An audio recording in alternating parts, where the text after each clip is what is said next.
All right, so we have a number of people on our Zoom that we want to include in every way that we can, but there are some exercises that we're going to be doing in person.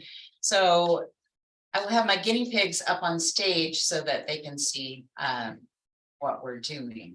And so be thinking about if you're one of those people brave enough to do that. Welcome everybody, Communications 101. Probably stuff you've heard before, might be some different ways of looking at it. It's not like I'm any big expert about this. I try to utilize the basic principles of communication, but you know, we all fall down on the job occasionally. So I'm going to talk a little bit, well, let's start with introductions of everybody in here. And what I'd like you to do is introduce yourself and what one expectation of the class. To do that. So let's start over here with Michelle. I am Michelle Svensson and I'm hoping to listen better. I am Laura Holmes and I just need a refresher. You know, there are always things that we forget. Yeah, I forget a lot. It's that age. Jocelyn Darland, and I'm just looking for, you know, a fresh perspective on something that I use every day in my practice, my business practice. Good. Danica Ewert, and all of these answers are so good. Yes, we practice all of that. Greg Holmes. I'm hoping to identify a blind spot. Something like, oh, yes. Great. Diana Knight, I'm hoping to not interrupt. Diana's gonna have to excuse herself. She has a million things she's doing right now, so she won't get to stay for the whole time. Shannon Aher, and like and listening, communicating, and you know, being able to, yeah, Great. work better with my employees, Wonderful. help them out. Excellent. I am Ashley Wright, and I want to properly try to translate my tongues to people so they don't misunderstand what I'm actually saying to them. Excellent. Excellent. These are some wonderful, wonderful goals. Those of you online, if you would put in the chat a little introduction and what you hope to get out of it, you can share that with each other. I don't currently have somebody sitting there that can read them to me, but oh, now I do. I have a volunteer. And while you guys are doing that, before we get much going on there, I'm going to tell you a little bit about myself, and then we'll get back to the chat if that works for people. So in my life, I kind of consider myself a jack of all trades. I do a little of everything. I started off as far as communications and workshops go. I worked for personal development companies, 2 different ones, did both recruiting people into the program and running some of the communications workshops. I also ran phone, what do you call them? A phone bank. Call center for people that were taking leads and following them up. And we did a lot of how do you communicate to somebody that you can't see?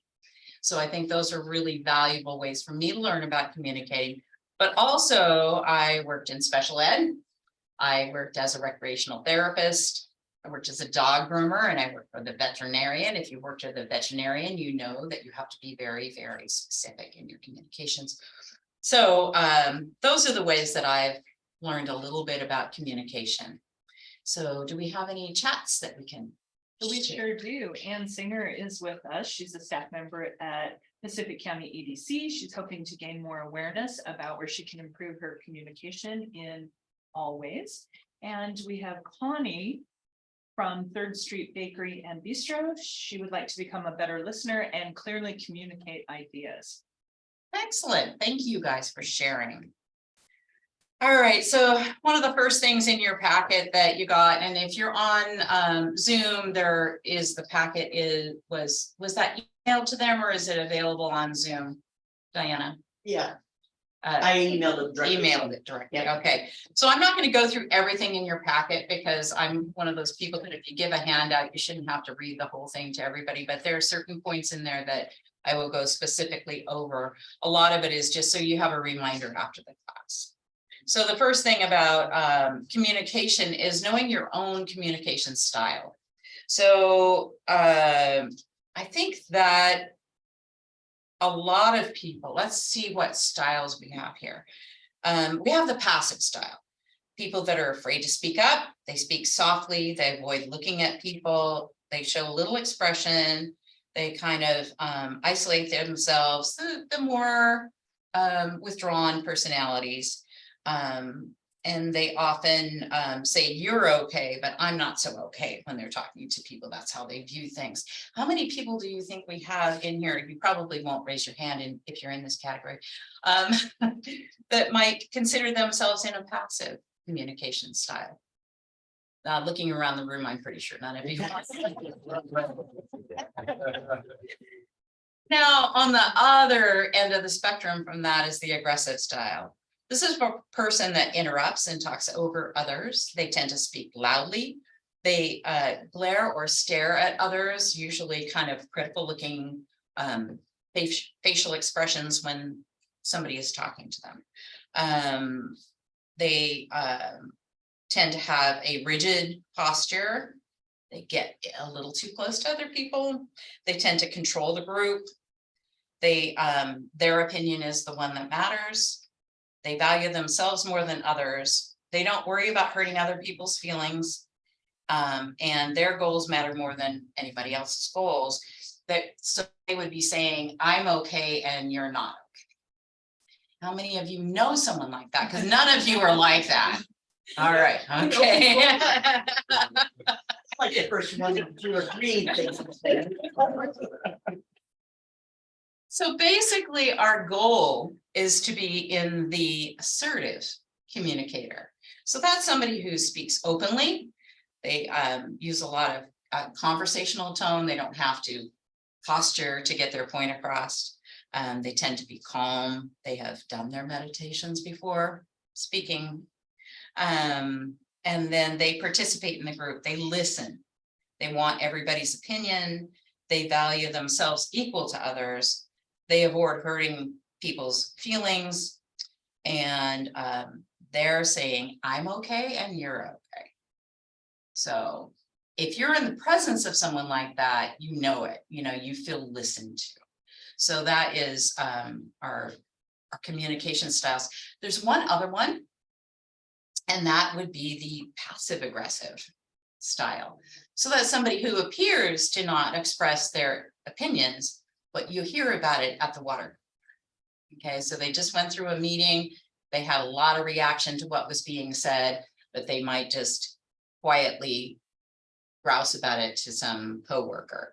And those are good people to learn to draw out. Make sure that they're being heard in the meeting, that they're being heard in the conversation. So a lot of asking a question of that person in a very supportive, I really need your opinion kind of way, because it really kind of cancels out their ammunition on the other end if somebody really listened to them. So that's communication styles, but there's also, let me see if there's any other things I wanted to say about that. The assertive communication, you want to make sure you have good eye contact. You don't want to be staring somebody down, but it's important to actually look at someone when you're talking to them, so that some people that can be intimidating. So know when to kind of avert your eyes, but then give them that contact again. So, but those are our styles, and know which one you fall in. And I think at some point we all fall into different categories. There are certain circumstances that might make us be a little more aggressive, and certain circumstances that might make us be more passive. So the other thing, next, it's working off in notes. I usually just wing it, but then I might forget things that are really important. So then the other part of it that's really important is to know people's learning styles. So their communication styles are as important as your communication styles when you're talking to them, but also the way that they learn. If you're trying to train an employee, or you're trying to correct a behavior, you need to know what way do they hear you. So there's visual. So you just have a diagram on the wall, and that's all it takes for them to learn the subject. Auditory, I told you, and now you automatically know. Some people write notes, or you write a note to them, and then they know it's absolutely there. But I think the most certain way of making sure that somebody is more of a kinesthetic way.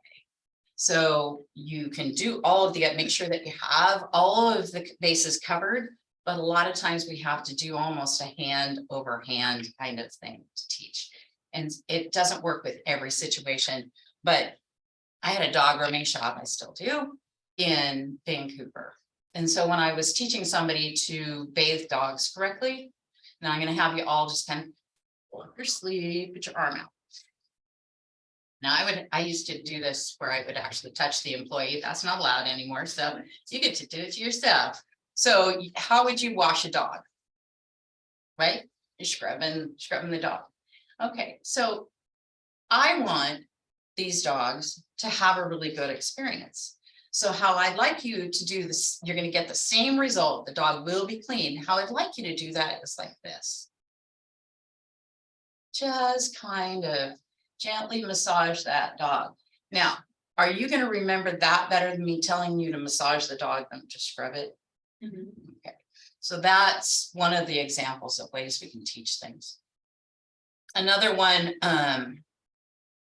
in horse riding, I taught horseback riding lessons, because it's just one of those other things. And I could teach somebody about their body position in a really simple way. And I'm going to demonstrate with somebody here who would like to come sit here. Oh, you don't have to be a horseback rider. Yeah, that cute shirt on, it's very breezy. Okay. So I'd like you to kind of sit there with your fanny stuck out, sit upright, back the chair, and kind of stick your fanny out like this, so that you're kind of like this. This is how people think that you ride a horse. Is you arch your back and you do this. Okay, hurt yourself. Grab a hold of my hand with both hands. This is the reins, and my horse is pulling on me, so I can pull you over. Okay, so now I would like you to roll your sit bone underneath yourself.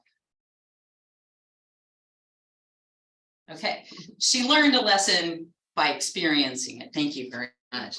Rather than just being told to roll your sit bones under. Those are different ways of training or teaching somebody.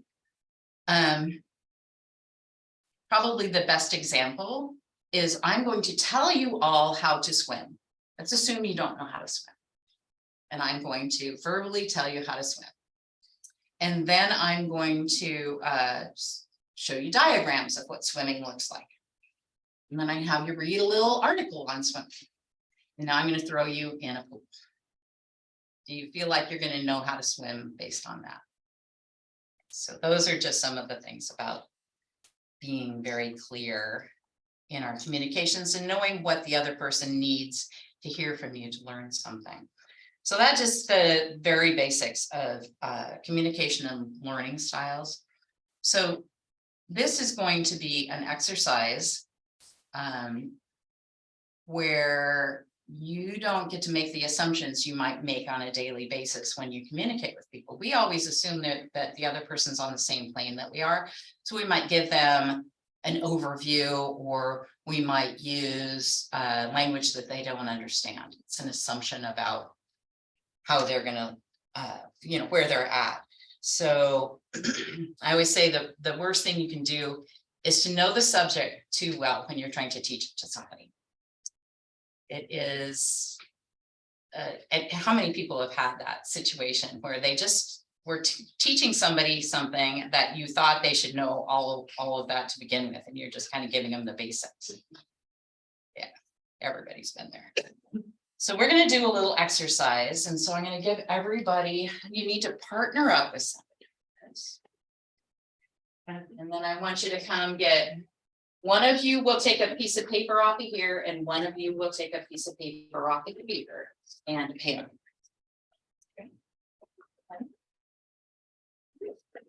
Yeah, I want to see which paper you take. I'm gonna take the. Okay, I'll take the second. That's good communication skills. Yeah. Hey, already. Go down. You get a pen. I got it. Well, I have a pen, but. The marker. Oh, I don't have a marker. Just one of you needs a pen. Oh, Okay. just one, good. You wanna finish then? You got it. Oops, pardon me, I'm sorry. So we weren't listening, because I think you did say just one pen in the beginning. Right, that wasn't a test.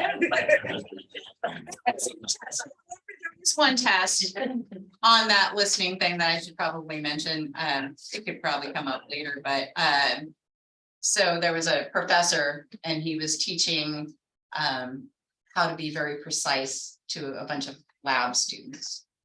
And, he said, okay, today's lesson is on listening skills and paying close attention to what you're being, what your specimen is that you're looking at. So he had everybody get a urine sample. And then he sat there with his urine sample and he said, okay, we're going to really experience what this is like. We're going to look at it. Yeah, is it clear? Is it cloudy? We're going to smell it. Yeah, okay, I know that. And now we're going to taste it. And they all went. And he said, okay, now, how many of you noticed that I dipped with this finger and tasted with this one? That's a brutal way to teach. Now I need a volunteer, 2 volunteers that will sit up here.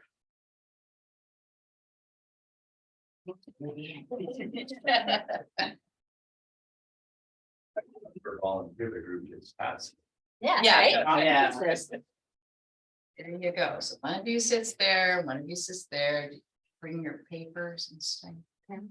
Sorry, I did not communicate that, right? Did I just assume they would bring them?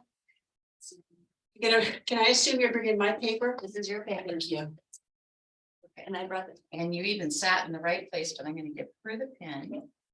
Flip your paper over. Okay, so. You can flip over your piece of paper that looks like a blank piece, but isn't, and have your partner. I would like you to sit back to back. So the person that has the blank card stock has to have a writing surface, the other person doesn't. It's a little mark on it. I thought that was part of the test. Oh, yeah. It's not like that. Oh, yeah, that was part of the test. No, that was somehow got messed up. Okay, are we all set? All right, so those of you who are online get to watch these people go through this. Can you see both of them clearly in the camera? All right, so this is about the piece of paper you have in front of you. You have to describe to the other person. And we'll see how closely they can copy the diagram that you have in front of you. This is a very complex diagram. So you need to really think about, where do you have them start? What are you going to tell them about how large the shape is, the orientation of the shape, all those kinds of things. And know that they have a marker, a Sharpie, so they won't be able to erase. So think it through before communicating and begin. Does it matter which way we orient it to? However you want to, you're just gonna try and have them draw the same thing that you have. You can orient it, but you need to communicate. Okay, Laura, so halfway down the All right, page. Danny, you ready for this? Okay, so come down a third of the way from the top of the page. You have to pay for one yet up and down. Okay. Okay. So like. if you- Come down a third of the way. And then look at all the- And then bonds, you can draw a horizontal line where it's You're gonna about be in the middle. an inch and a half. Like, Center on the page.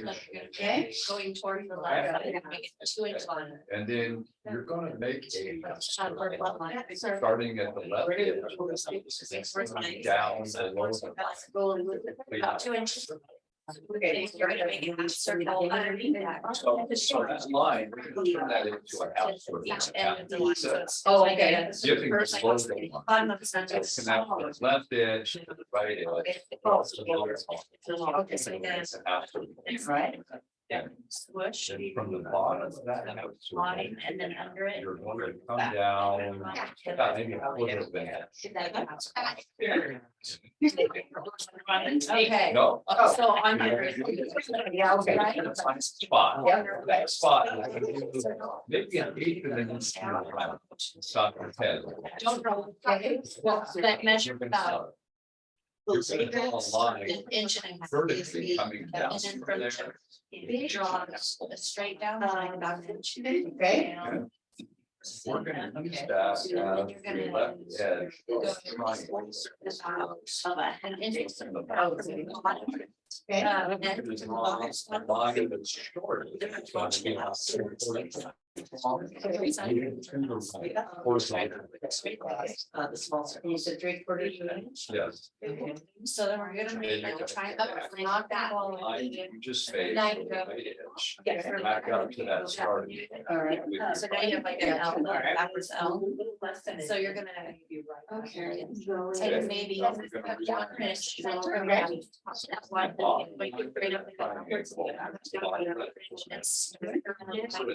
why. And then down below that. Okay. One. That's like you're gonna look at that. So you can go down here. Yeah. That- Yeah. That's really. Yeah. That's your starting point, yeah. Okay. Bottom and then. All vertically, that's where corners with the. Line, it's like I was gonna create a triangle, but I don't know my name. Yes. So good. Yeah. I know what I'm saying. Not so Okay. good. No, but go all the way up and then you don't go all the way to the top of the. Okay. Like, think about it for a minute. That you just.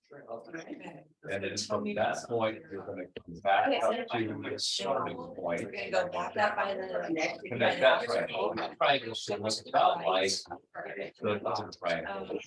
It's not about half an inch over Okay. on. From the right. Second side, so now 20. From the bottom of that triangle, you'll need to come up to. Okay, so. I'm having a circle and I'm gonna go circle. About So go into your. same height as that triangle. So we're at the top of that triangle. And it's up to about that. It's gonna move over about something to the left. But We're gonna use that. And then it's gonna draw it. But, no, the two inch based on that point. It's from the. Right. You're going to slide across the whole paper, like a shimmy to like. Oh, no, no, drawing a line. I see that by the. Oh, yeah, I'm sorry. The top. Okay. Our goal there. is Like that.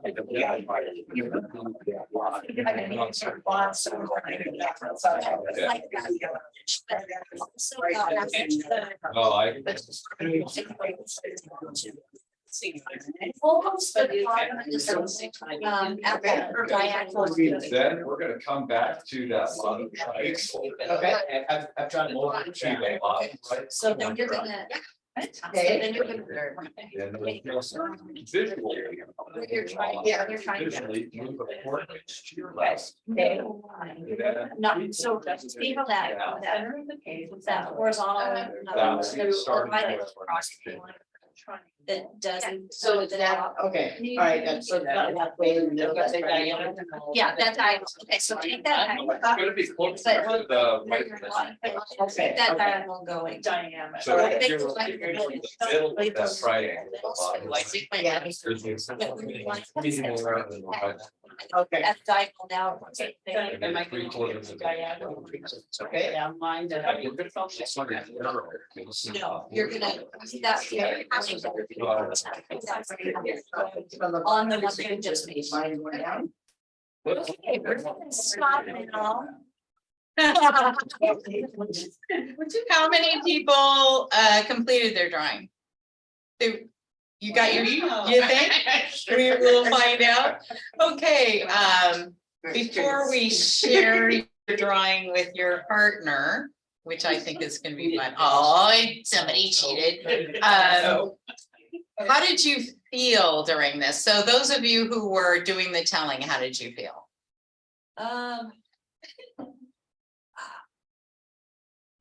It was, I don't know, if we had a long time, I could have got there, I think. Yeah. You seem very precise in Yeah. your directions and how did people feel about being the one directing? I would say it was actually a bit difficult for me because I was like, I'm not very precise Oh, okay. and I give like how I give certain directions. And then I started to learn how I give certain directions that I was like, I don't think she's fully understanding. That's great. That is a huge insight. That's going to help a lot if you're training somebody to know, oh, I just kind of do this casual thing and I need to be a little more precise in my directions. So about the people who were trying to draw from the directions, how did you feel? I feel I needed to keep asking questions for as precise as she thought she was. There was many times I had to clarify. Very good.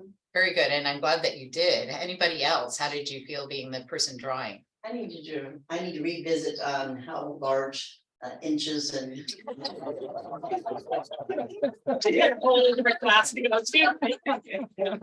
Joke about that too, but I won't be telling that one.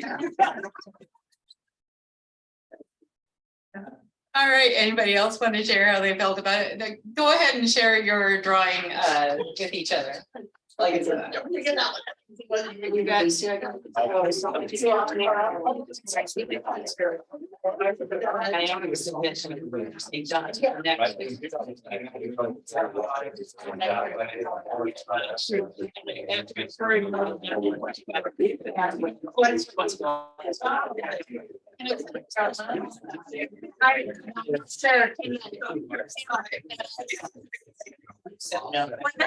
Yeah. So this is what they came up with. That's the kind of mouth I want.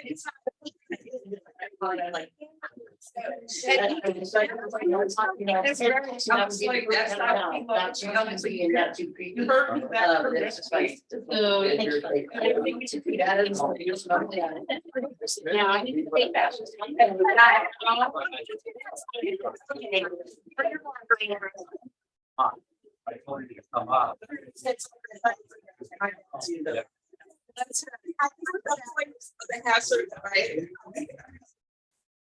And I can tell you, if we were exclusively on site, I would have you switch and get to feel the other side of it. But I know that this is probably getting a little tedious for the people on Zoom. So I want to make sure that we keep them in mind as we go. And I hope you saw the diagrams, the difference between what was being communicated and what was heard. How did you guys feel about that? How many of you thought you communicated better than apparently you did? How many people thought you were hearing exactly what you needed to hear, but your diagram didn't put this? Okay, very common.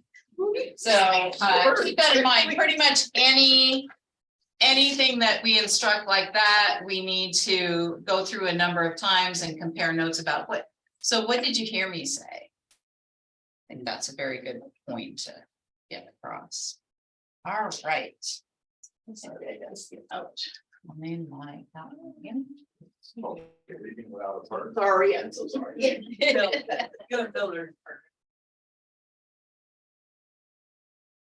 All right, so this is what I heard most people saying they came here for is listening skills. So this is another exercise, and those of you in the audience on Zoom, again, I'm sorry, but this will be something you can practice with somebody later on. I have some prompt cards up here.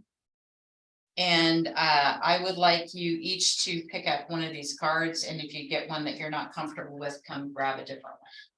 So come on up and grab a card. So what we'll be doing is talking about true listening, and probably one of the best examples of how important listening is that I heard is that you were given one mouth and two ears. And that tells you exactly how much time you should spend listening versus talking. And so now, since I know that you were all distracted when I said that, I'm going to say it again. we were given one mouth, two ears. That's the proportion of communications that should happen. You should be listening twice as much as you're telling. Even if you're the person directing, you need to listen to the person that you're communicating with. And a lot of times we think communicating is just about telling, and I'm definitely taking a employer-employee stance with this, but it's also employee to employee, friend to friend, spouse to spouse, that one of you usually has something you want to communicate to the other person. So you get kind of fixated on what that is and not hearing what they're saying back. But also if you're the person that's being given direction, how to actually listen carefully so that you're hearing everything that you need to hear. So it's very important to get rid of distractions when you're communicating with people. This is like the number one distraction in our lives, or at least in mine.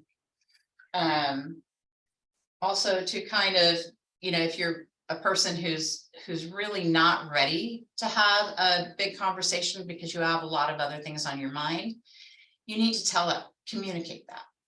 Say, this is probably not the best time for us to have this conversation because I really want to hear what you have to say. Let me clear my slate of a few things and we can meet at another time so that you're actually ready to hear. And this is for the more in-depth kinds of communications. I have a tendency to say, just a minute, okay, I probably should communicate a little bit more than that, but at least I'm saying, I will hear you. And I just need this minute to finish what I'm thinking. So while we're listening to somebody, how much of our time are we planning our response to? You're telling me a story and it's like, oh, this is my absolute worst fault. I relate to that because I did this. Like, okay, that's not really what they needed to hear. Sometimes that's appropriate, sometimes that's not. But if that's what you do every single time somebody's telling you something that is significant to them, they don't necessarily want to know that you also feel that. Sometimes they do.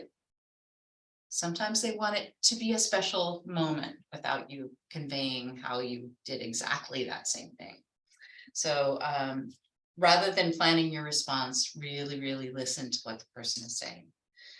So now with our little cards, you will go one at a time and tell a very brief story based on your prompt card. And the listener will sit and listen to that. And then they will repeat back what they think you heard, what they think they heard from you. So let's start with just look at your card and see if you have a story to tell about it. I'm going to read one for our people on Zoom. My prompt is, what's something you did as a child that your parents still retell the story about? Sure, because, well, I'm going to try a different one because I can't think of one right now. What's the first music I ever bought? Okay, that one's easy for me. So I would be telling the story about going to California and my older cousin having a Beach Boys album, and that I was just gaga over this surfer girl. So I came home and begged and pleaded and got it for my birthday. I didn't actually buy it because I was only 8. So that would be my story, and then the person will repeat it back. I think gives you an idea of the kinds of prompts that people are getting. And yeah, if your prompt is too weird for you, just grab it. All right, let's begin. Somebody tell, let's get to everybody has a card. Obviously didn't like her. Not really stories. Yeah. I get first. Yeah, she It's just, these cards are just really handy. It's a best sell icebreaker cards, and they're all different kinds of them, and they're great for practicing communicating because they give you don't have to think of something to talk to somebody about. They give you an idea. Okay, well, let's go ahead and begin. Decide which one of you is telling a story and which one is listening. And go ahead and begin. Wait. That doesn't count. Okay.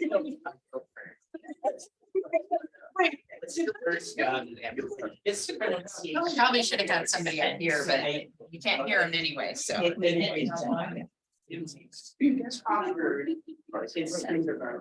I don't. They dislike it immensely when people call it kindergarten. It's not kindergarten. Kindergarten, and I've been around the most educated people. That's a kindergarten. So. what is it? But I don't have. Okay, so, yeah, go ahead. If they've told their story, go ahead and have the listener repeat it back, what they think they heard. All right. Okay, so mine was very much powerful. Stories. And I was 5 years. You were in I did, and yes, and I only said. An extra time. Yeah. You know. So much chocolate or. I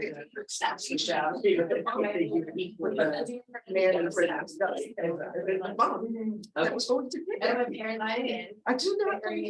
I'm scared coming back there. I get really deep. Did I understand? Came from Scotland. Switch to the other prompt card now. And for you on Zoom, we will have somebody get up here and tell their story, so you can kind of hear what's happening. This is a very now. And she. But I believe the best. What I received is when I had. Oh,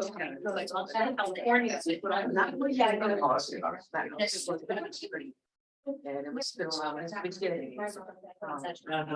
You know, she every time I'm like, I See the truth. But yeah. Well, that's. Right. And I said, nothing deep, but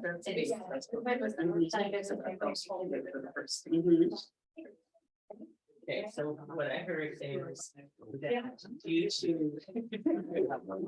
This is water trying to figure out your hair and your clothing, because of the fact that you had thought of letting your hair dry halfway before drying it and finishing it, and that the ability to do that, and you're no longer tired of doing it, and the frustration level isn't there, and because it was something that was simple, your first your head always becomes it's like one of those black moments. They were carrying me too. I thought they were carrying me too. Oh, yeah. So did we kind of complete that cycle?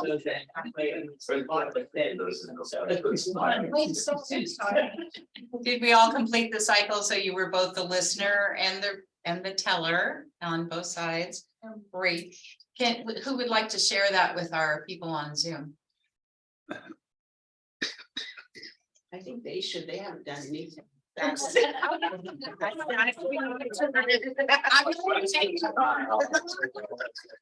Make you get up here every time. But let's hear from you about how accurate was your listening and retelling? It was pretty accurate because I was like, we understood each other's tones. Mhm. And hers was a more slightly serious, but even with her serious tone, well, she was there as laughter, and but I could tell the tone was still serious. Mhm. And I was able to still portray her information. My information was way more happier, even though I had a very straight face. She understood that my tone was a very happy. That's moment. great. That's great, because the nonverbal communication skills, it's really hard. Have someone secretly videotape you communicating. I think you'd be surprised. We think that we're being friendly and open, and sometimes, our expressions aren't what we think they are. I've always used videotaping as a tool when, particularly in horseback riding lessons. You think you're doing one thing, you see it on videotape, and there is no mistaking that was not what I was doing. Okay, so if you're looking at the nonverbal skills, that's a really good way. It's also good to get feedback from somebody about how did I look when I, So couldn't it be the opposite though? Because I feel that I am so smiley and jovial when I'm giving instructions or communicating that people sometimes don't take me as seriously. absolutely, it's whatever. Yeah. Your facial expressions, Yeah. your body posture should match the story that you're telling, and we'll get into that just a little bit more, because we're gonna do a little bit more with that. Any other people want to talk about their experience of that, listening and telling? We got super engaged in Jocelyn's story and then just went down a rabbit hole and we were like ADHD off the rails. That's so unlike you. I get good story. Please. We communicated really well. Yeah. But that completely failed to follow it. There you go. Might be a good thing for you to keep in mind when you're training somebody and they do the same thing. It's like, oh yeah, I know what that was like. So here's some tips for becoming a more engaged listener. Focus fully on the speaker. You can't listen if you're checking your phone, if you're looking out the window. I mean, the worst thing for me is I'm telling something really serious and somebody goes, "What are they doing over there?" I don't care. This is important to me. I would like you to hear it. So I think has everybody been in that position? Squirrel. Yeah. How many of you have been the one that said, "Oh, look, a squirrel"? Okay. Yeah. So here's a tip I hadn't heard before. Favor your right ear. If you are listening to somebody, turn your right ear slightly towards them, because that communicates with the left side of your brain. And that is your language side. So you're going to be more able to fully understand what they're saying. Avoid interrupting or trying to redirect the conversation to your concerns. If you think that's bad, let me tell you. We've all experienced those, and to some degree in a casual conversation, that just happens. But ask yourself how often you're spending all of your time instead of listening, formulating your storytelling. Show interest in what is being said, like nod occasionally, smile at the person, make sure your posture is open. And then sometimes it's difficult to set aside judgment, like that was the stupidest thing. Why'd you do that? Even if you're not saying that to the other person, if you're thinking that, it comes across to them. Our facial expressions, amazingly are not secrets. People see them. So I always got harassed by the girls in the shop, in my groom shop, that I would, they'd say, "Oh, Sue's eyebrow is up." That means I'm really not liking what I'm hearing, or the little smirk, like, "Oh no, the eyebrows up, somebody's gonna get it." Never really lambasted anybody for anything, but the eyebrow was really all I needed to do for discipline, so maybe that was good. And then provide feedback to the person that you're listening to. Say, "What I hear is," or "it sounds like what you're saying," but don't do that in the middle of them telling. If you're like me at my age, I will lose track of what I was saying if you interrupt me to tell me how beautifully you're listening. It's like I just forgot what I was saying.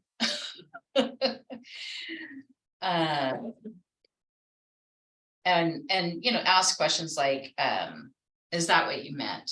Is that what you meant to convey to me?" Here are some examples of how you can do that. "Please correct me if I'm wrong. I understood you to say blah, blah, blah. Is that correct? Let me say back to you what I think you said. If I hear you correctly, you're saying this." Those are really good feedback ways to listen to somebody. Here. So let's talk a little bit about, I'm trying to think if I have that. About nonverbal communication. So does this look like I'm a happy person? Or that I really want to listen to what you have to say? Or does this look like I'm confident? Or does this look like I'm here to listen to what you have to say? So these are things to practice in front of the mirror. See what you look like when you're trying on these different personas of a nervous person, an angry person, a judgmental person. What do you do when you're feeling those things so that you know and can control some of your body language when you're talking? Does anybody have any experiences to share about that? Have you had somebody? I had to get dice for it. Yeah. Every time I would, it crinkles right here when I. Yeah. Do, and I'd walk in and people would just know. Yeah. Like my staff would just know, oh, what do we do wrong? Yeah. So I got dice for it, and for 7 months, nobody could tell that I was mad about something. Yeah. That's It great. was great for communication, because then I could actually say what I wanted to say without them just automatically knowing, oh, she's mad about something. Yep. I mean, I'm getting it again. That's great. That's great. That my forehead just crinkles so much. When I'm probably not gonna go that far, but that, but that's dedication to communicate. But it helped. I mean, it really helped them not come in. When I start talking, they're not already in a defensive position Mhm. because they see my face Exactly. all scrunched up. So Exactly. I noticed from that I must have been doing it a lot. Right. Because the whole way that we all communicated changed when that went away. That's so great. So, yeah, one of the things is fake it till you make it. And that's really kind of what that is. You'd like to be the person that doesn't need to scrunch their face. But maybe you just need to practice, if you're not a person who smiles a lot, you have to find a way to smile that doesn't look forced, but may not be really how you feel. I mean, I taught people to smile on the phone.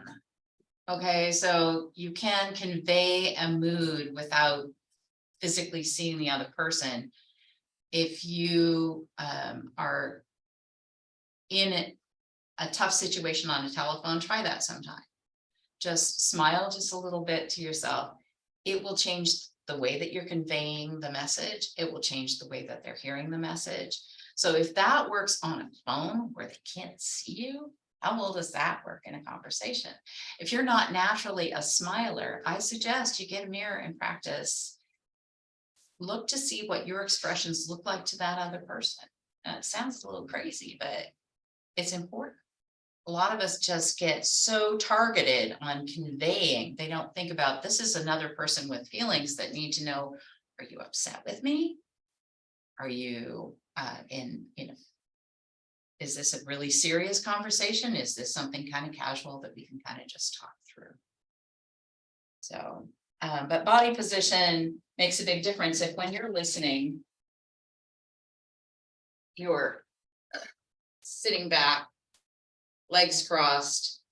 You don't even have to have your arms crossed to have it look like, yeah, I'm listening. Or maybe a little forward posture is like, hey, yeah, I'm here to hear you.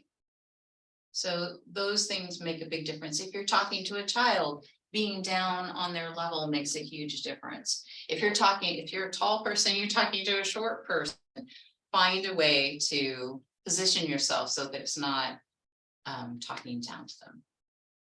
I think a good example is in the frame shop, just having that countertop between you when you're communicating de-accentuates any height difference. So there are some ways you can do that and still feel open, like lean forward a little bit on a surface to let them know you're listening, but to kind of equalize. Any questions on body position and nonverbal communication? Well, I was kind of wondering, if you start a conversation with a facial expression or body language that puts somebody on the defensive, or they're back on their heels already before you even begin? Have you completely shut down effective communication at that point, or how do you recover from that? All right, We've all seen that happen. oh, absolutely. And I think stopping, finding out where you really are, take a little physical check of yourself. Were you really feeling that towards that person, or was that an agenda you had from a previous situation? And then acknowledge it. Let's say that I came in just, you know, I do it often. I'm distracted. I'm thinking about my thing and somebody talks to me and I hardly even acknowledge what they had to say. And then I go, oh my God, I just flew past him. I'm sorry, I was thinking about this, you know? I think that people are very open to understanding that. Everybody's done that at some point in their lives. So I think that's what I would do. Or I'm sorry, I started off on the wrong note because I had a preconceived idea about what you were saying. And now I get it that I was wrong. So let's start over. Does that help with that? Mhm. Anybody else? Any questions on anything that we've talked about? I'm more than happy to answer questions. I think, however, that if you use that a lot. Yeah. That you need to readjust and figure Right, what you're doing Oh, consistently. sure. right. Yeah. Absolutely. Learn to say, like I said, just pause for a minute. I'd love to talk to you. I need to handle this first and then I can. And I think that can be used every single time. Mhm. If you're a busy person, you need to make arrangements and find a way to tell people, gosh, it'd be better if we made an appointment, or let me set this thing down and then I can fully listen to you. I think that that's appropriate all the time. But the other, making the mistake in the first place, obviously we want to stop ourselves from doing that if Yeah. we can. Where I see it happen is, you know, when you're in a stressful situation, it's a busy day, and you're going from one difficult thing and you shift. And Mhm. when you shift to that other person, you don't have time to reset. So I'm saying take the carry time. that with you. Yeah. I'm saying take the time. Know yourself to know when you're in a stressful situation, and you can lie. You can say, excuse me, I just have to go to the bathroom. You might not have to go to the bathroom. They're not going to argue with you about that. And just go in there and take some deep breaths. I have somebody here who can teach us. Teach you exactly how to do that. Yeah. So do whatever you need to do to get in the right place. And a lot of times there's a conversation you need to have with somebody that you're dreading. Make sure you're in the best possible space and picture the best possible outcome before you start the conversation. I had 2 of those yesterday. So, yeah,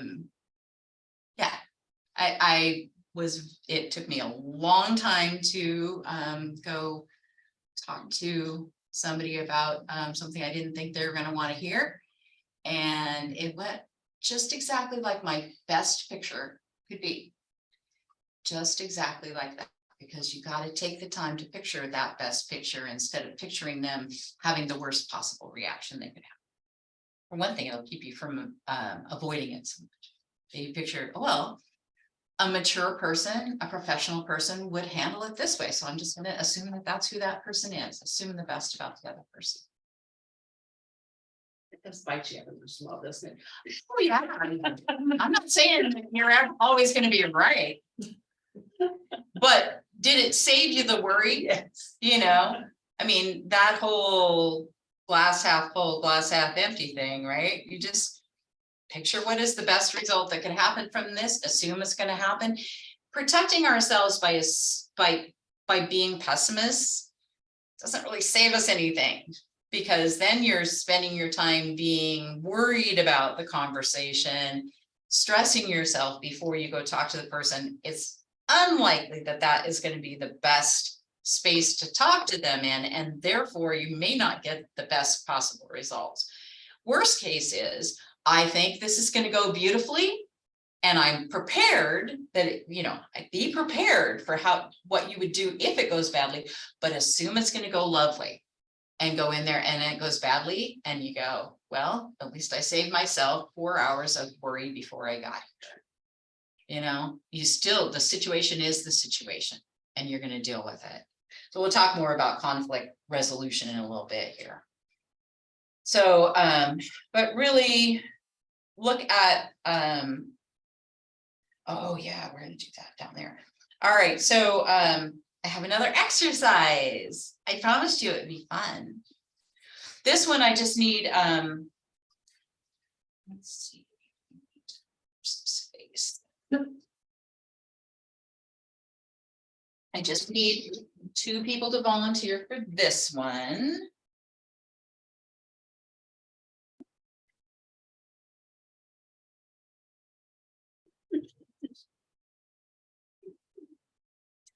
There's a Pinot Grigio bottle. So I had a really nice wooden box with a lid that I was gonna bring that fits the diagrams that I'm gonna show you. And I forgot it and I went, All right, so come on up here. And we're gonna have a trainer and a trainee. So the trainer is going to have a diagram. Who's the trainer? Both up there? You will be. I'll get Oh, out okay. of your way. You can train. Oh, okay. Okay, so you're the trainer, so you're gonna get a diagram. Okay. You're all gonna get to try this. And Is that in a zapper? this is the zapper. Yeah, no, this is Say this. this is clicker training, and the idea is we have. Can you hear that? That's applause. Yay! All right, and then we have. Boo! That, so those are our 2 positive and negative results. So we're going to just start with applause and boo. For correct or incorrect. And I hope you can hear this on the camera. This is barely, does it feel like it's coming across? Okay, here's your training tool. So when clicker training is taught, you never correct, you never do the boo thing, you just do positive. Let's figure out why. So so you don't get to say anything. Oh, forgot to mention that part, didn't I? You say nothing. So how do I convey what needs to be? She guesses. Oh. This All right. is difficult. So You say nothing. nothing. You just have to guess what her diagram is. What the diagram is based on this, This is where. and I'm, okay, I'm building something, or am I, okay.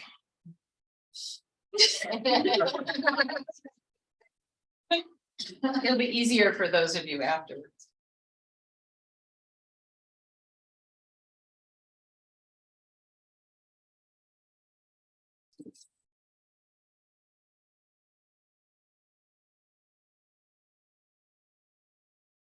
I'm not touching the box. I can talk, yeah? Yeah, that's fine with me. Okay, this does not go in here, but I can hold them, so, yeah,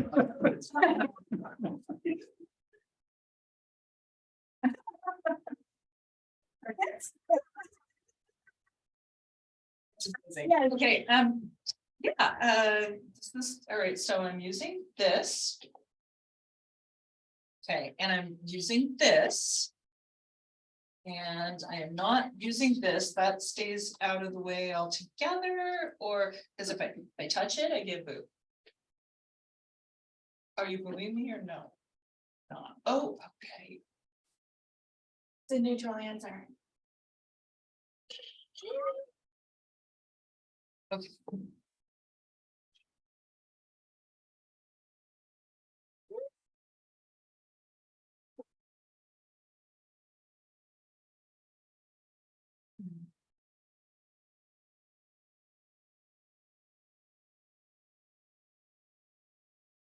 Can I say one thing to her? No. Okay. Yeah. So, I'm getting it. let me give you a few more parameters. So you can see where just a positive is also a little difficult, right? Getting to hear a little, I was actually gonna go with a softer negative than it was gonna be crickets. But the boo, it should have, saying no, not that kind of effect on you, which doesn't really encourage you to try again, right? So getting an applause once in a while is going to make you want to try. Oh, good, I did something right. So to give her a little bit more, the parameter is, they're gonna be something that where there is a grouping of the objects, so that will give you a little bit more to, they'll all be on the table, they'll likely be touching each other, and let's try it again. Okay. Good.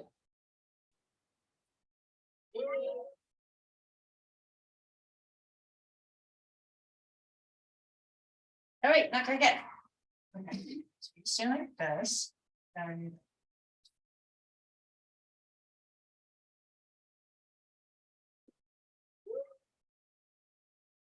Yay, Wow. complete. Right? Okay, so having some parameters under which they're to operate is pretty important, right? Yeah. Okay, so how did that whole situation feel? Well, clearly with a little bit of instruction Yeah. first, and then the positive, negative, we were able to crush it.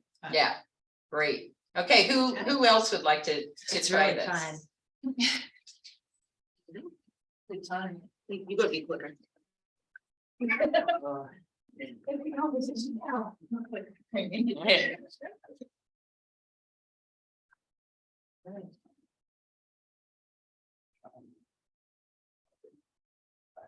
Right, right. Yeah, ready.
So how does it feel to get the booze?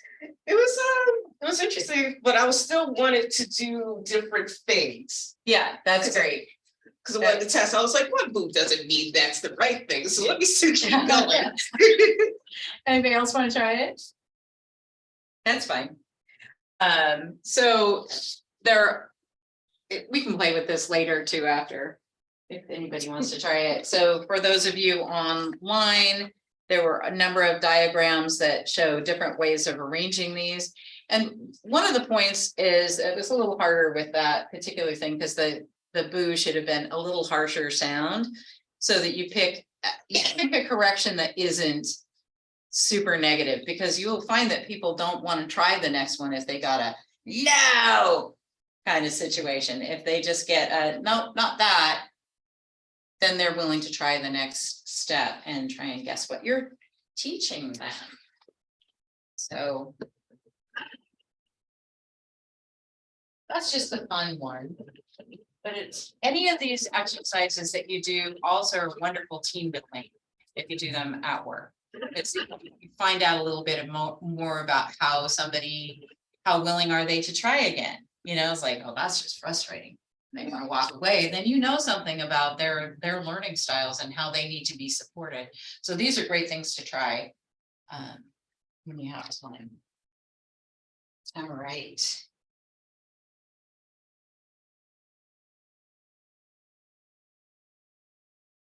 So the next thing is you versus me. So this is a time when, okay, I'm going to use my granddaughter as an example. I was walking with my granddaughter when she was about 8, 9, maybe a little older than that.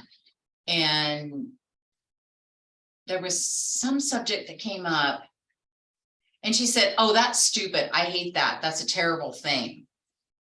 About something we were talking about. And it was, really, that's an interesting way to communicate something that you don't like. And I said, so could you tell me, what kind of ice cream do you like? And she said, I love chocolate ice cream. I said, oh my God, chocolate? That tastes like poo. I hate chocolate ice cream. This is the worst. I mean, I can't see how anybody would want chocolate ice cream.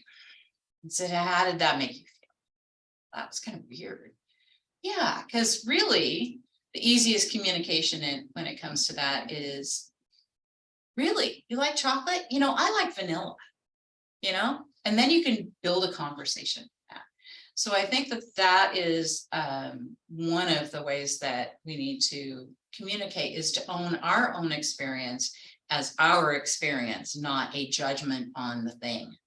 Like, it's stupid to do this. Why would anybody do that? Instead of saying, okay, how I would like this done in my business, or how I like things to be done is this way. So that it doesn't, you don't have to condemn anybody else for the way that they're doing. So I'd like you to talk about something that you love, and your partner can then tell you how stupid that is. Let's see how that feels.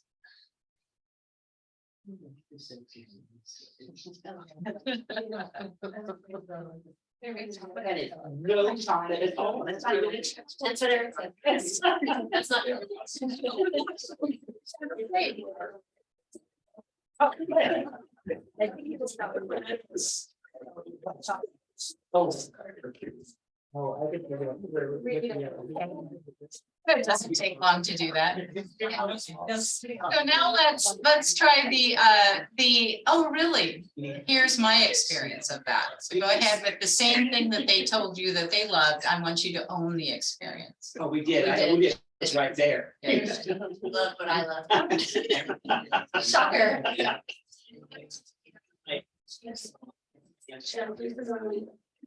Year for. So now we're going to switch. If you haven't switched, I want it to be something that you're a little bit either embarrassed by, or it's super personal thing that you love. Right? Tell the other person. Third year. Alex. Okay, so I. It's like we were starting, and he's picking up this. Well, I could tell her everything I do know. So.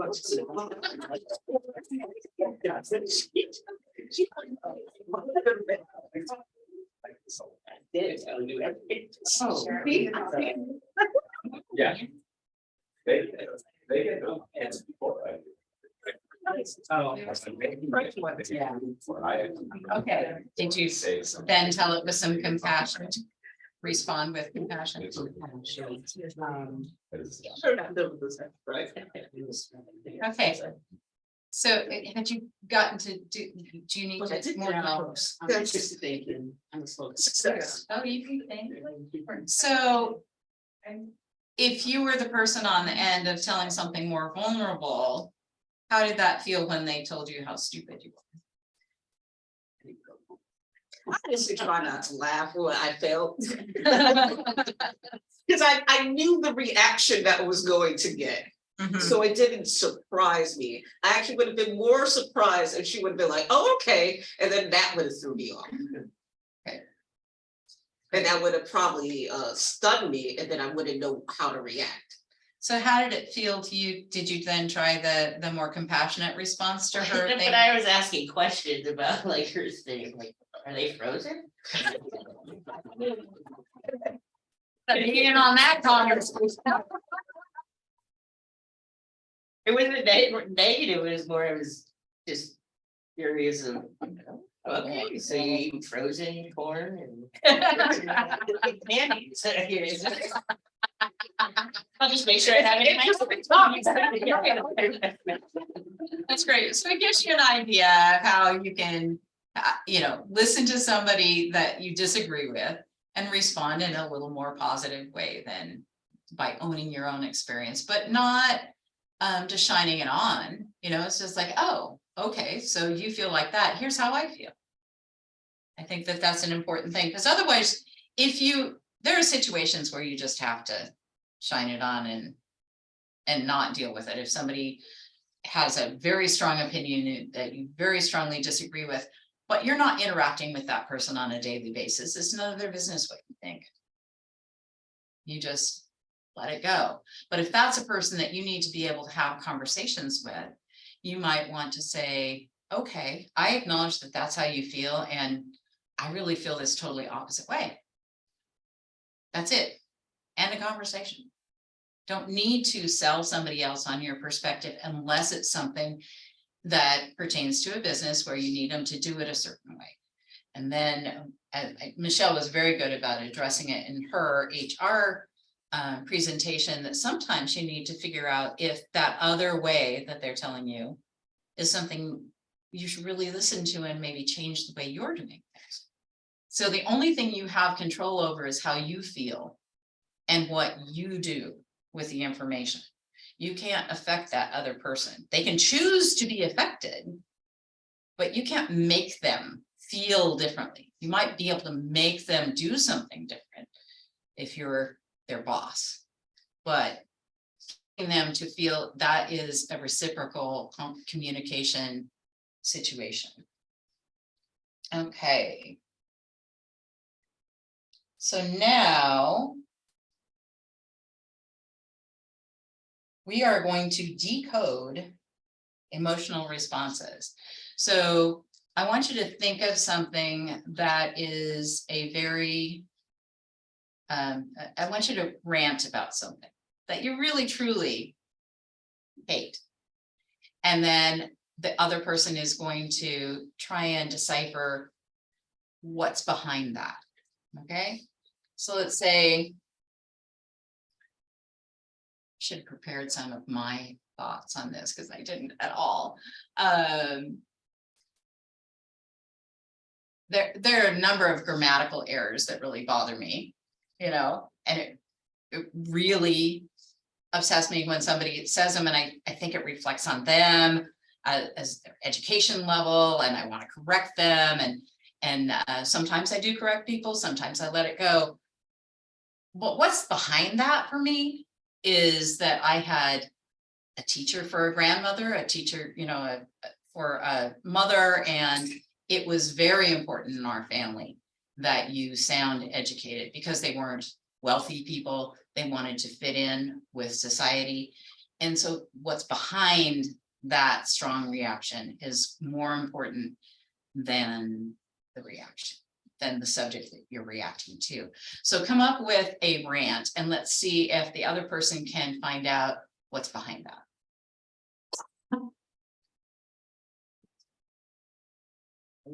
I cannot stand those signs.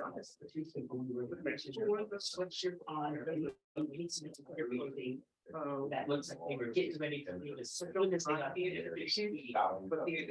No switch except the table. Yeah. Words incorrect. I was like, no, that's still. I mean, I don't remember I said like. No switch except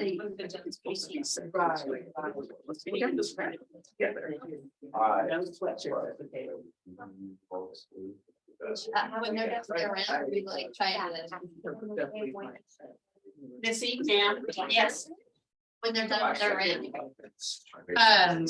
So if you could talk about what you heard, the emotional behind that, and then maybe she can tell you what was really emotional. So let me clarify here for just a minute, because I was a little vague. So you tell your emotional rant, then the other person tells you what they're hearing that might be behind that, asking, probing to find out what's behind that, and then you're welcome if you're willing to tell them what was behind your big emotional response. So the I'm not going to make you. They're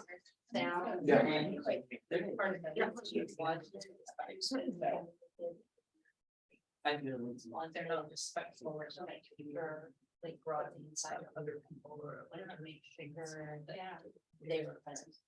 That's just like not about like as I just thought it would be one, and always, that was your.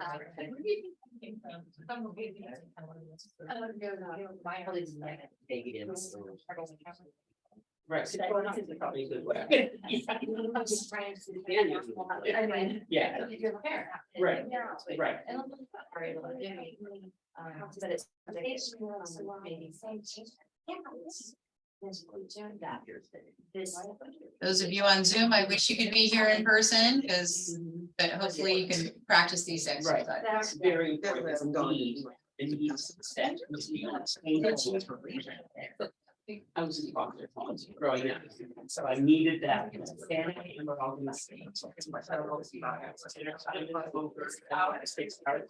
I know this is your machine. It's 48 degrees, spin around with you. Yeah. So. So if you want to reverse roles,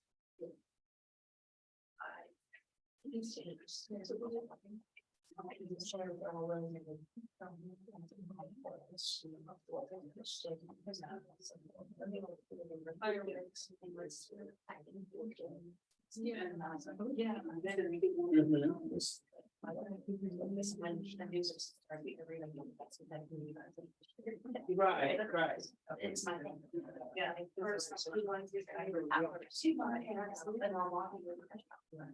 I'll start pushing. Right.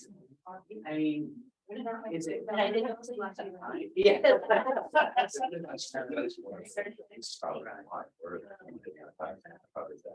So, to me, it sounds like an lie, that it's a. It's the word I'm thinking of. You care, you're caring about what the perception is of people walking in there. And, the culture still sort of, there's, it is the perception that you don't need it. And anybody can come in, so, I mean, you control. Right, so how that, and so was it, so there's a lot of chaos. So yeah, you were raised very, yeah. Oh, okay, yeah, so that's the way it is in your expectations are. That's you're the, you're the mother in the system, if someone's in the spot, you are not.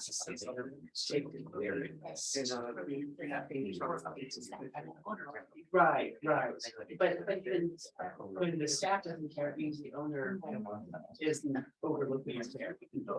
Also, so it's like that, if you're walking. hopefully we had a fairly successful completion of that. We're going to take a break right after this. Some phrases that are helpful in times when somebody's expressing something emotional, or they're coping with, or working through a problem similar to this. I know you're having a hard time with this.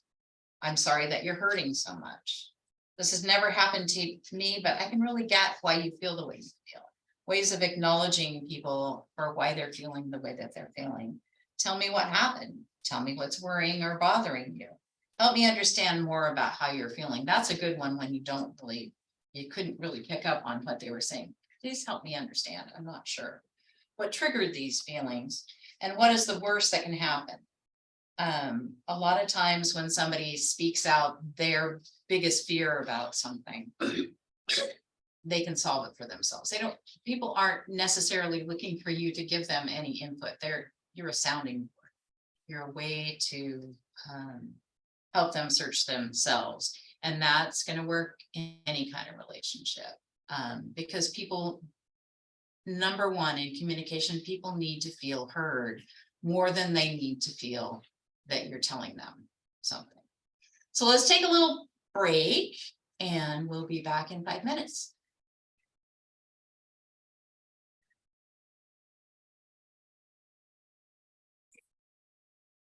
So a little bit more on the nonverbal communication. We were talking about that height difference and ways that you can compensate for that. There's also the gender difference that makes a big difference when communicating, and particularly in construction, in predominantly male arenas, and you're a woman and you want to have a little bit more assertive and powerful feeling. Aggressive is probably not the way to go because they're going to out aggressive you. But I drive a tractor, and there's always the guys like over explaining the job to me or leaning on a shovel judging or whatever.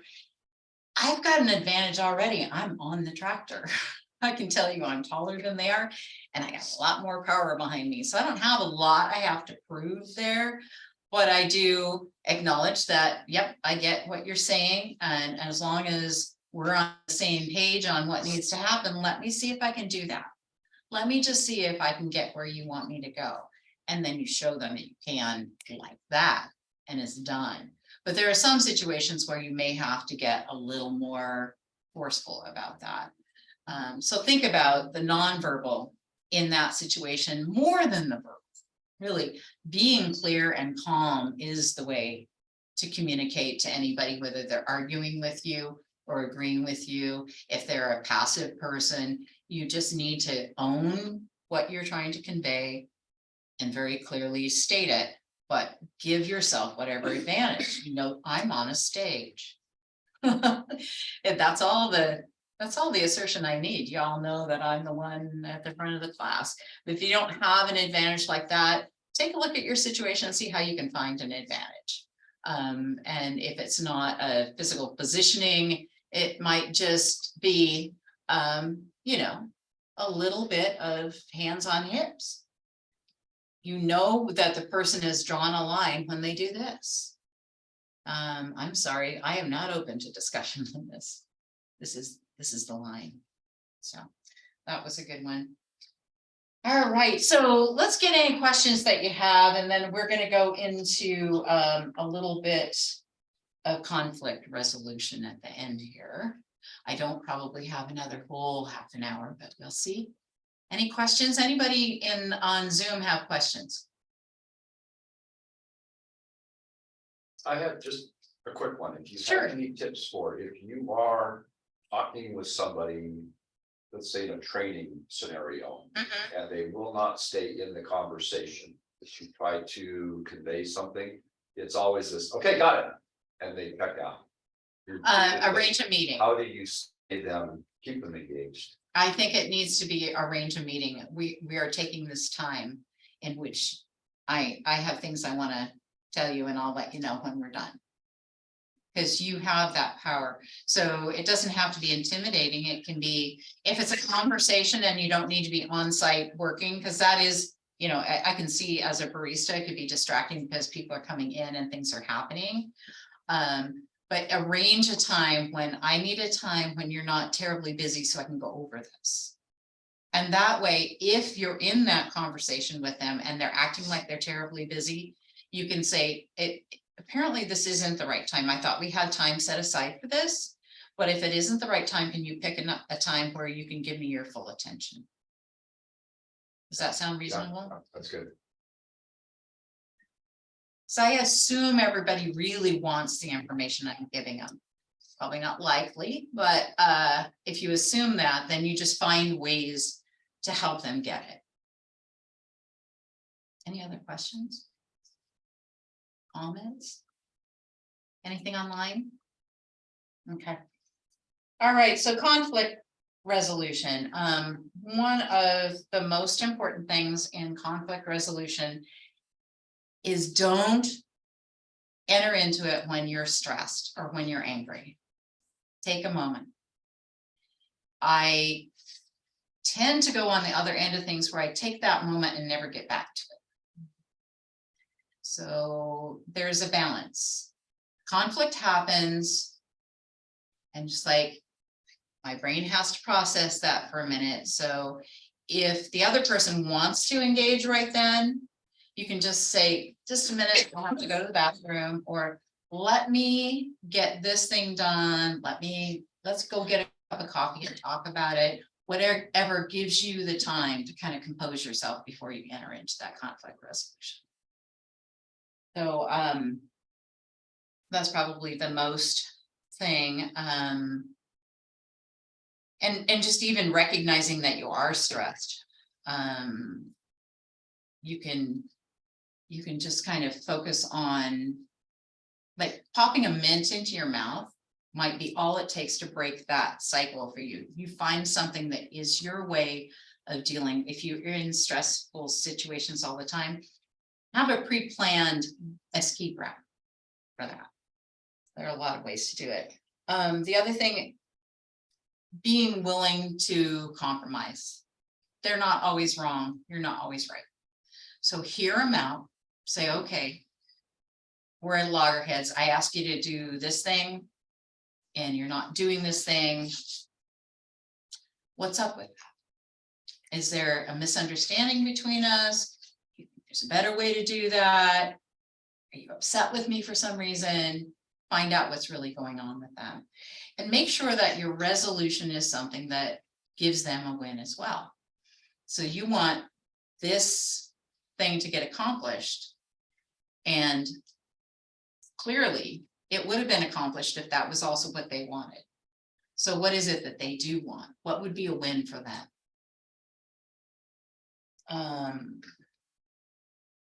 Sometimes it is agreed to disagree, and that's the one that I was talking about. If it's somebody that you really care about, you hear their perspective on it, you tell them your perspective on it, and then you say, we're probably never going to agree on this, but we have all these other things we agree on. Focus on those things in the conversation. But it's tricky because there are relationships and then there are work relationships, and there are ones where you need to get them to move in a certain direction. So anybody have any examples of that? Conflict resolution, yes. One of my best employees that I had for years just would not do just little things, just weird little things, like scrub up under the lip in the toilet. And we talked about it, and we talked about it, and we talked about it, and just refused, did this, did that. It was learning the the way it was presented needed to be that person's idea. Like just making it, it was a very good learning experience on how to handle different, I don't want to say personality, but like different learning styles. Exactly. But like everything was great except for like this handful of stuff, just they were so stubborn and did not want to do what I said. And it was like, okay, why are we having, for 3 years things did not, but everything else was perfect. Just this handful of things, they just, I can do it that way, I'm gonna do it my way. So it was that, okay, why do you do it that way? Or why do you not do this? Or like just constantly asking the questions to get to the bottom of, right. Okay, should I be asking it a different way? Should we be doing it a different way? Like, what is going on here? So, Exactly. and you have to just have those conversations sometimes. Yeah, and knowing what the probing questions are, because you could say, why are you doing that? And if you've ever talked to teenagers, they got no idea why they're doing that. You get that look. You're gonna get, I don't know, it's just what I do. But sometimes if you can dig just a little bit deeper and ask them, what is the way that I can talk to you or ask you to do something that you're gonna feel like you wanna do it? Because I don't wanna keep telling you to do things, but there are certain things that is my job to make sure happen a certain way. How can I best communicate that to you? Because some people know that they have a trigger and they'll tell you what that trigger is. Well, in asking those questions, the dusting was just horrific. Like there were cobwebs hanging down. I get so mad. And then I asked her one day, I'm like, do you see this? And she's like, no. Right. It was that she couldn't, her vision was not good. So having her be the one dusting was terrible. I mean, it was like, I was like, oh my God, I've been mad for the last year. She couldn't even see it. Right. If I would have just asked, do you not see that? Can you see this the first day? I would have had somebody else do the dusting. Exactly. Saved a year of crinkly forehead. That's great. Yeah, finding out what the right job is for a person, you know, what suits their style and what some of their fears are, you know, some people are unwilling to write on the chalkboard because their writing is horrible. So you keep asking them to do it and they're not going to do it because they don't want to be judged for how bad the writing is, or that you want them to write down things on a list. Instead, maybe you need a check off list that they can just put check marks. You find workarounds for people that you value. If there is a reason to keep that person in the relationship, in your employment, or even if it's somebody you're working for, be willing to share what your best learning style is, what your best communication style is, and what some of your fears, so that if you're in a relationship where you can't tell somebody your fears, then you're in the wrong job, you're in the wrong relationship. You should be able to share that. This is how this makes me feel. And I think that is one of the most important communications if you're going to be talking to somebody. When you do that, I feel this. It's not that you're wrong for doing that, but this is how I respond to that. And to ask them the reverse. How do you feel when I say this? How do you feel when this happens? Because I want to better support you to move forward. So, yeah, really owning your own experience, finding a win in it for the other person, recognizing that they have an emotional background as well.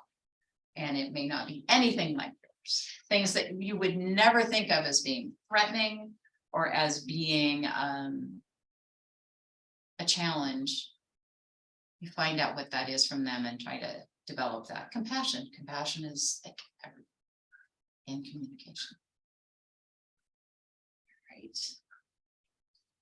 And I think that's about everything I had. Is that everything for everybody? Did you get something you can work with? Is there something more you want me to cover?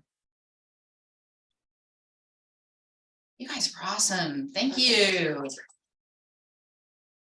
Thanks again, my guinea pigs, and thanks to everybody on Zoom for putting up with the fact that you're not here to do the exercises. I hope you got an idea of what we were doing. I would like to thank Pacific County EDC and Washington State Micro Enterprises. EDC coordinated all of these workshops and Micro Enterprises funded all these workshops.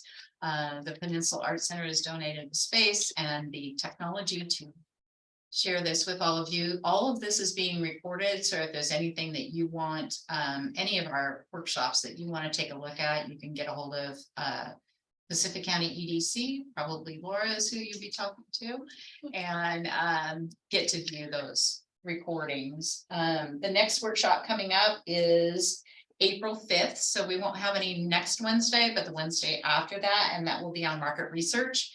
That is targeted at small businesses, ways that you can phrase questions to get the answers you need, not the answers you want. It's very important that you ask things the right way to get the information you really need. So thank you, everybody, for coming.